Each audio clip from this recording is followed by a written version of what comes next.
Donc Aslema, ça y est, vous savez la moitié des choses que je sais dire en arabe. Donc aujourd'hui, on va parler un petit peu de l'algorithme de Google dans la vraie vie. Alors vous allez voir, c'est un peu philosophique ce que je vais vous raconter. L'idée, c'est d'avoir un point de vue un petit peu différent et de voir les choses de manière un petit peu autrement que ce qu'on va les voir dans son ensemble. Donc je me représente, je suis Priscillien Médec, j'ai 34 ans, je suis entrepreneur. J'ai aujourd'hui une structure de développement en France, une structure de stratégie Internet, et je suis implanté en Tunisie depuis un peu plus d'1 an maintenant, sur une structure qui fait les deux. Je vais poser ça pour éviter de faire tomber. Donc, si ça marche, donc aujourd'hui, je vais vous révéler l'algorithme de Google. Est-ce qu'il y en a qui le connaissent, l'algorithme de Google, qui maîtrisent à fond, qui savent exactement comment ça fonctionne? Ah, à part toi. Vous êtes prêts? Vous êtes connotés? C'est bon? Non, plus sérieusement, malheureusement, je ne le connais pas comme ça. Ah, ça aurait été bien, hein? Mais, allô, quoi. Hein? Ça aurait été un peu compliqué, quand même, de vous révéler l'algorithme avec une simple formule mathématique. Donc on va en parler un petit peu différemment de l'algorithme Google. Vous connaissez le concept de jus Google ou pas? Est-ce que c'est quelque chose que vous connaissez?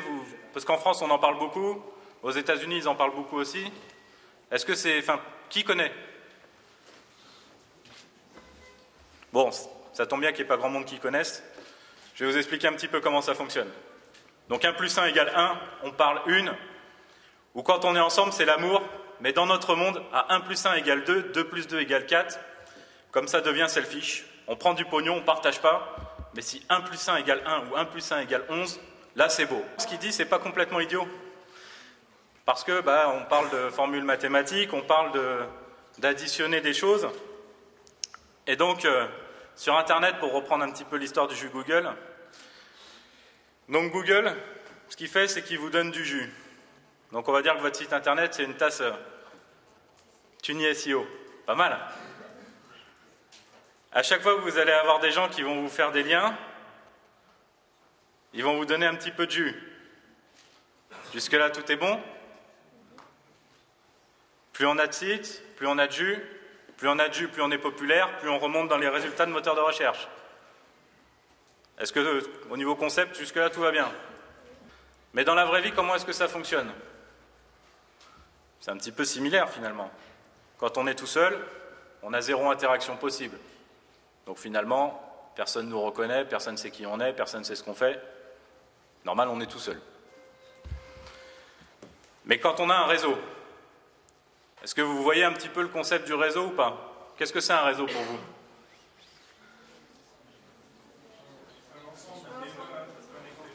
Comment? Entre autres? Un ensemble de connaissances. C'est ça, des gens qui partagent des informations. Donc ça peut être des clients, ça peut être des fournisseurs, ça peut être des amis, ça peut être de la famille. Tout ça, ça représente votre réseau. Bien souvent, on se dit, si on a besoin de parler à quelqu'un, moi je connais personne. Je ne sais pas, si vous voulez promouvoir votre activité, vous ouvrez un blog, vous ouvrez un site internet, un site e-commerce, peu importe, vous allez vous dire, mais je connais personne, à qui je vais en parler? Et puis finalement, quand on commence à réfléchir, on s'aperçoit qu'on a la famille. Donc rapidement, on se retrouve avec le père, la mère, les oncles, les tantes, les cousins, les cousines, etc. Et ça monte très très vite. Là, pour l'instant, j'ai fait que la famille. Si après on part sur les amis, on a toujours au moins une dizaine d'amis sur lesquels on peut compter. Après, beaucoup plus sur lesquels on n'est pas sûr de pouvoir compter, mais ça, c'est une autre paire de manches. Et donc voilà. Donc dans la vraie vie, quand on est 2, on a une interaction possible, de manière générale. Quand on est 3, combien d'interactions d'après vous? Non, 3. Vous y étiez presque. Voilà, donc 3. Quand on est 4, 6, bravo. Enfin, je reviens. Hop. 6. Quand on est 5, c'est un piège, 10. Donc voilà la formule mathématique pour connaître un petit peu le nombre d'interactions que vous pouvez avoir quand vous êtes dans la vraie vie. Donc on prend le nombre de personnes au carré, sur lequel on enlève le nombre de personnes. Donc si on a 100 personnes, on fait 100 personnes au carré, moins 100, divisé par 2. Ça vous sort le nombre d'interactions possibles entre les gens. Donc pour vous donner des exemples un peu plus concrets, si on a 50 personnes, ça fait 1225 interactions possibles. Ça en fait, hein? Si on est 500, 124 750. Vous voyez à quel point ça grimpe de manière exponentielle. S'il y a 1000 personnes, ça fait presque 500 000. Tout ça pour dire que finalement, une personne qui promeut une autre personne, selon sa notoriété, la valeur va être différente. C'est-à-dire que là, aujourd'hui, par exemple, je suis en train de vous parler, si je vous parle d'un site internet, il y a des chances qu'il y ait au moins la moitié d'entre vous qui vont cliquer dessus, qui vont aller voir un petit peu. Donc vous allez chercher dans Google, vous allez cliquer, vous allez me faire monter dans les SERP, ça va être super génial. De la même manière, si vous avez des blogs, vous allez faire des liens, éventuellement. Après, si vous avez une personne que vous ne connaissez pas, qui va être comme ça dans la rue, qui va vous dire « Tiens, va sur ce site », vous allez lui dire « Bah non, je ne te connais pas, je ne vais pas aller sur ton site, il n'y a aucune raison que je le fasse. » Cela dit, vous ne me connaissez pas non plus, mais comme je suis intervenant, a priori, je peux dire des trucs qui vont être intéressants. Donc une personne qui promeut beaucoup sans vérifier la pertinence de ce qu'elle va promouvoir, la valeur de l'information est forcément faible. C'est-à-dire que si je vous donne 50 000 sites internet à aller visiter, là, pendant ma conférence, il y a peu de chances que vous ayez voir les 50 000. Alors qu'une personne avec une forte popularité qui promeut quelque chose de pertinent, la valeur d'information, elle devient extrêmement forte.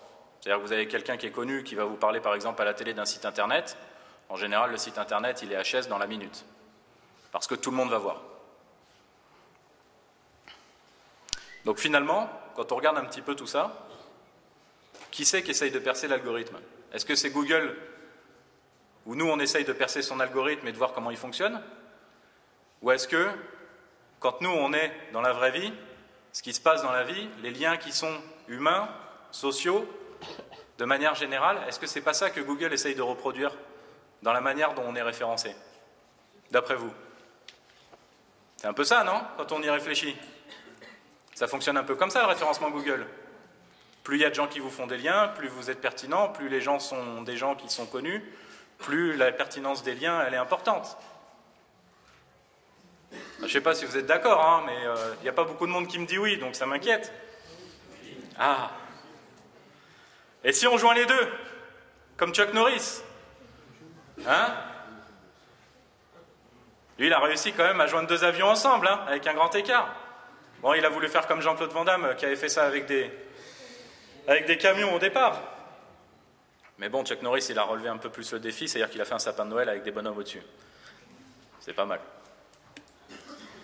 Donc les possibilités, elles deviennent infinies finalement quand on va prendre la partie sociale, physique, avec les gens qu'on connaît de manière générale, plus la partie internet, sur laquelle on va poster des commentaires, on va poster des liens, on va faire un ensemble de choses.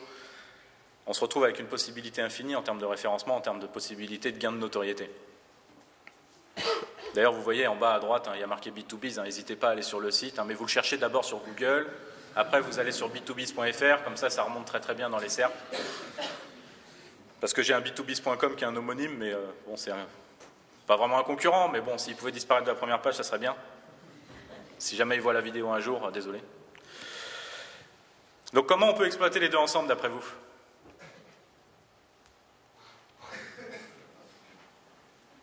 Compliqué, hein? Ça paraît pas évident. C'est simple. Il y a souvent des réunions où on peut regrouper un certain nombre de personnes. Pas plus tard que hier ou avant-hier, je crois qu'il y avait un café social qui se déroulait pas loin d'ici, je crois en face de l'hôtel africain. Si vous vous rendez à cet endroit, vous allez forcément promouvoir votre activité, vous allez certainement promouvoir vos sites internet, vos blogs ou autres. Et de cette manière-là, vous avez forcément des gens qui risquent de s'y rendre et d'aller voir un petit peu ce qui s'y passe. Si vous avez bien préparé votre présentation, votre pitch, j'avais oublié de préciser, n'oubliez pas de rallumer vos téléphones à la fin de la réunion. Désolé. Et donc, si vous allez faire votre pitch avec les personnes, que vous présentez un petit peu votre activité, si vous êtes convaincant, il y a des fortes chances que les gens, éventuellement, s'ils ont des blogs ou des profils sur les réseaux sociaux, qu'ils en parlent. Si vous dites, bon, j'ai un site internet, on présente des trucs, c'est super sympa, bon, il y a peu de chances que les gens ils en parlent.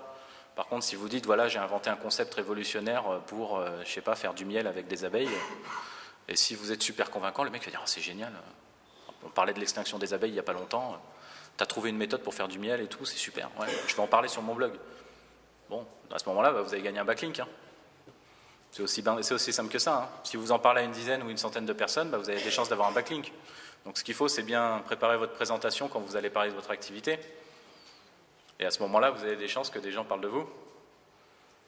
Donc n'oubliez pas, à chaque fois que vous vous rendez voir des gens physiques, préparez votre présentation. Essayez de savoir comment vous allez vous présenter, comment vous allez présenter votre activité dans son ensemble, pour que les gens fassent des liens. Aujourd'hui, par exemple, on est, je crois, à 140, 150 là pour l'instant.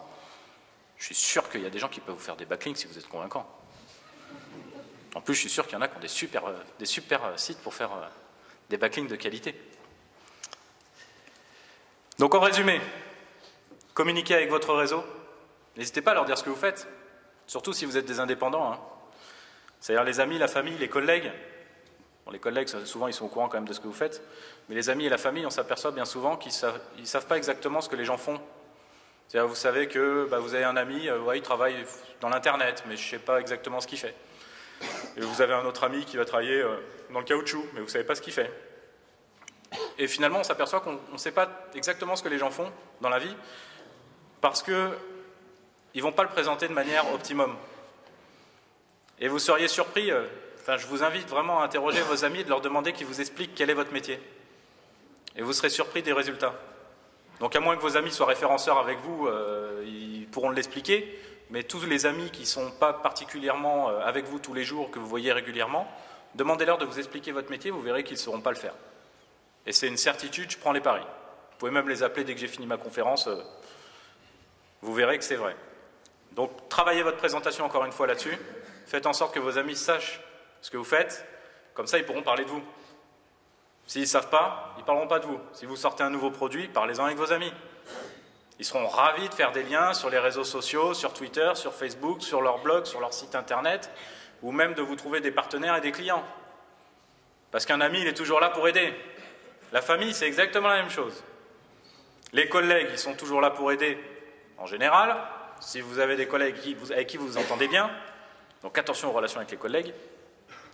Les confrères, bon bah ça après ça dépend, hein, il y a des confrères qui s'entendent bien, des confrères qui ne s'entendent pas bien, bon ça c'est une autre paire de manches. Les clients, un client qui parle de vous, c'est le meilleur représentant de votre activité que vous puissiez avoir. Parce qu'un client satisfait, s'il est content et qu'il le dit, vous pouvez me croire que derrière c'est jackpot. Beaucoup de mes clients aujourd'hui que je gagne sont des gens qui m'ont été apportés par mes clients précédents. Et donc ça marche très très bien. Je ne fais que du bouche à oreille. Je ne fais pas de prospection et je gagne des clients tous les jours. Les fournisseurs, ça marche aussi très très bien. Parce qu'ils savent ce que vous faites, vu qu'ils vous fournissent du matériel, qu'ils vous fournissent de la rédaction si vous avez des rédacteurs ou des choses du genre. Donc n'hésitez pas à utiliser justement les fournisseurs aussi. Et les partenaires, de la même manière, bon, bah, souvent vous avez des partenaires parce que vous faites du référencement d'un côté, vous allez peut-être avoir des créateurs de sites web d'un autre, un graphiste. Il y a des tas de partenaires. Hein.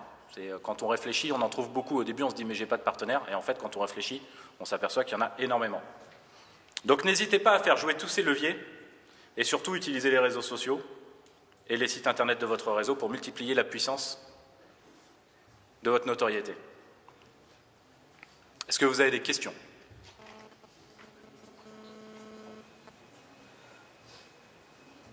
Vas-y.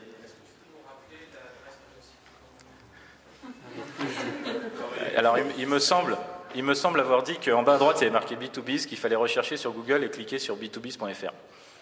Il me semble. Sur Bing, ça marche très certainement aussi. Sur Yandex, je ne suis pas sûr. Mais bon, après Yandex, hein, pour les aficionados, Baidu, ça peut marcher si vous le faites en caractère chinois. Donc voilà, donc n'hésitez pas à le rechercher sur Google, vous cliquez dessus. Bon, de toute façon, mon point d'entrée, c'est absolument pas Internet, donc c'est pas grave si je ne remonte pas dans les moteurs de recherche au niveau de B2Biz, parce que les clients qui arrivent par Internet, en général, ne veulent pas payer, ils veulent quelque chose de gratuit, donc ça ne m'intéresse pas. D'autres questions ?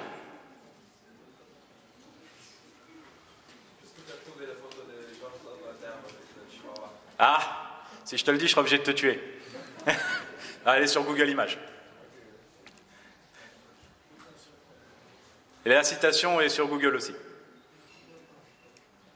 qu'on peut aller encore un peu plus en détail? Comment on peut solliciter, par exemple, pour réussir une intervention par un ami? Y a-t-il un petit modèle? Comment un ami peut vous citer dans un site web? Comme ça, vous serez bien perçu par vous. Au lieu d'aller sur des généralités, allez sur des exemples. C'est peu possible. Le problème, c'est que si c'est toi qui rédiges l'article pour ton ami, la pertinence de l'article que tu vas lui faire, elle n'est pas forcément bonne. Parce qu'un ami, il va parler avec son point de vue, il va parler avec sa façon de voir les choses. Est-ce qu'on peut voir quelque chose que vous avez fait pour le compte de vos clients, par exemple, une application que vous avez fait pour un de vos clients, qui est visible sur Internet, qu'on puisse voir votre savoir-faire et qu'on puisse s'inspirer de votre travail? Et non. Parce que quand je parle de ces genres de généralités, qu'on aille un petit peu... Je travaille dans l'ombre. L'expertise, c'est quelque chose à partager, non? Ma société tunisienne s'appelle Ninja Technologies, on travaille dans l'ombre des autres agences. Non, très sérieusement, la majorité de mes clients sont des agences web ou des agences de communication. Et donc, bien souvent, on ne communique pas sur ce qu'on fait. D'ailleurs, sur les 2-3 sites qu'on a, vous verrez 2 ou 3 références maximum, parce qu'on ne les cite pas.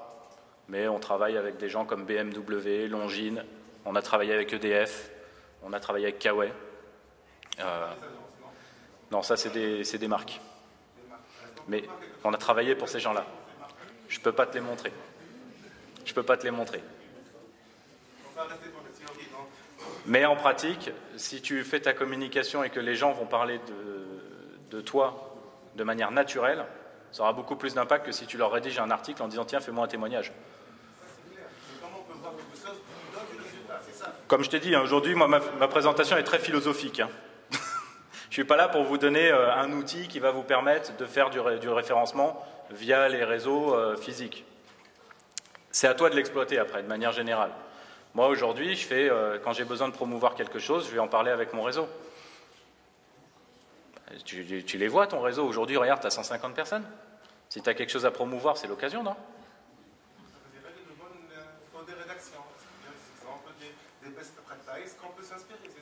La rédaction, moi, je ne fais pas de rédaction. Hein. Moi, je ne fais pas de rédaction. Moi, les amis, je les laisse rédiger tout seuls. S'ils veulent me montrer avant l'article, c'est encore mieux, parce qu'on ne sait jamais, s'ils disent du mal de toi et que finalement, ils n'ont rien compris à ce que tu fais, c'est un peu gênant.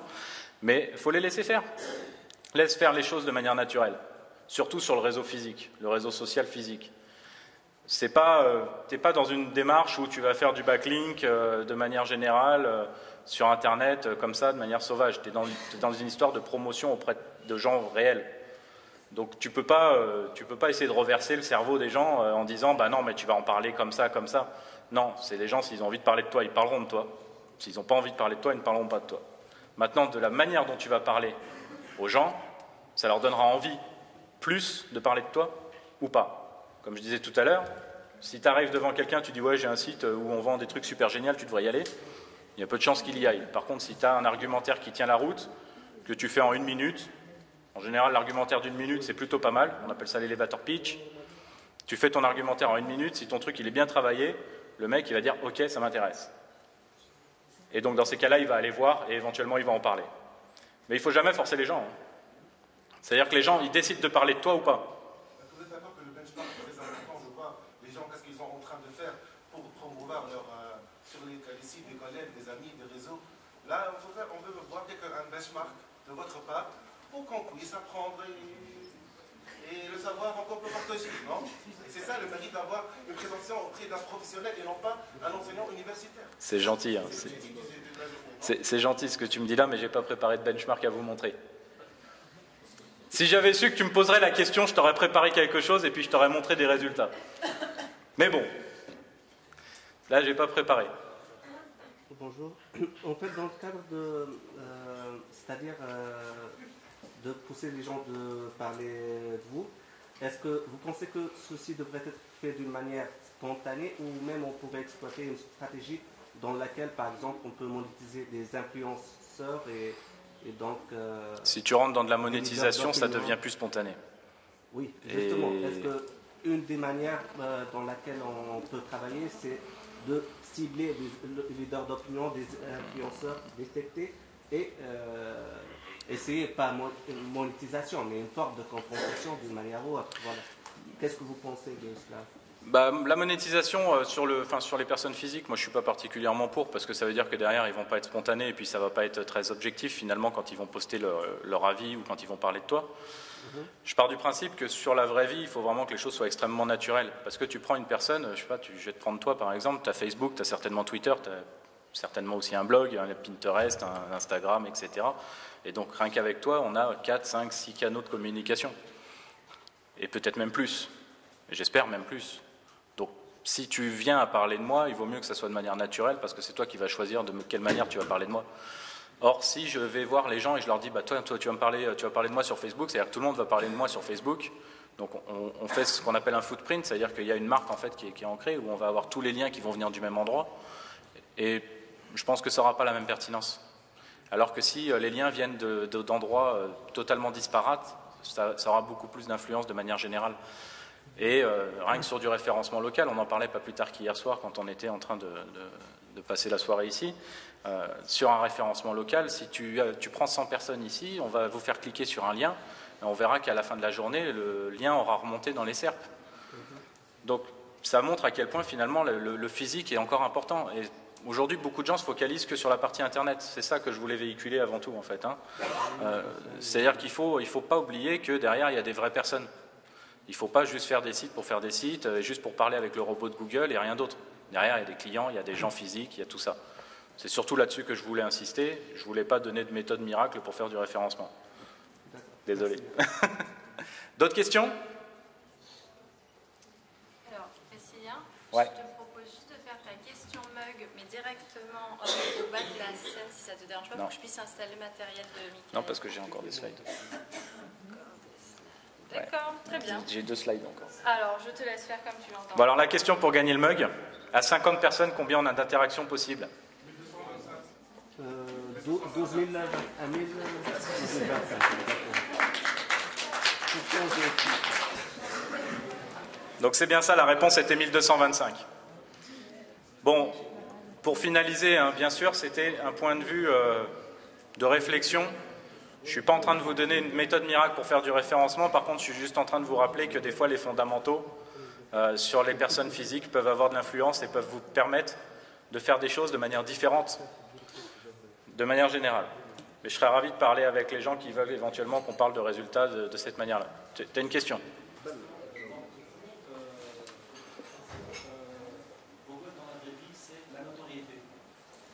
C'est la notoriété d'un site internet.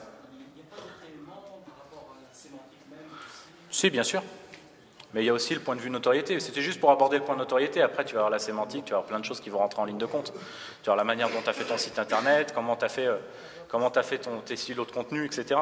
Il y a plein de choses qui rentrent en ligne de compte. Là, je parlais uniquement de la partie notoriété.